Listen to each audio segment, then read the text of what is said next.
చాలామంది సువార్తను ప్రకటించడానికి చాలా జీలు కలిగి ఉంటారు. మంచిదేనండి. కానీ మనం ప్రకటించే సువార్త సత్యమైన సువార్తో కాదో, లేకపోతే అది నిజమైన సువార్తో కాదో అనేది కూడా మనము గమనించాలి. ఎందుకనంటే మనము కష్టపడి తప్పుడు సువార్తను ప్రకటించినంత మాత్రాన దేవుడు మనల్ని మెచ్చుకోడండి. దేవుడు మనల్ని ఎప్పుడు మెచ్చుకుంటాడో తెలుసండి? సరి అయిన సువార్తను, సత్య సువార్తను మనం ప్రకటించినప్పుడు దేవుడు మెచ్చుకుంటాడు. ఇంకో విషయం ఏంటంటే, మనం పడిన ప్రయాస అనేది వ్యర్థం కాదండి.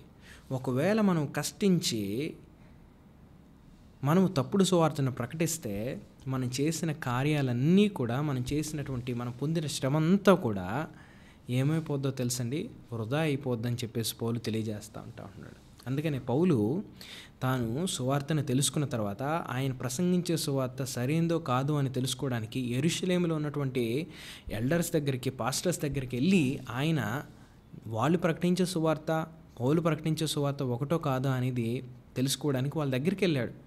ఆ తర్వాత ఆయన ప్రకటించే సువార్త, వీరు ప్రకటించే సువార్త ఒకటే అని, సత్యమైందని ఎరిగిన తర్వాత అప్పుడు ఆయన ఒక నమ్మకంతో ఏం చెప్తా ఉన్నాడంటే, నేను ప్రకటించే సువార్త వ్యర్థమైంది కాదని చెప్పేసి అంటా ఉన్నాడు.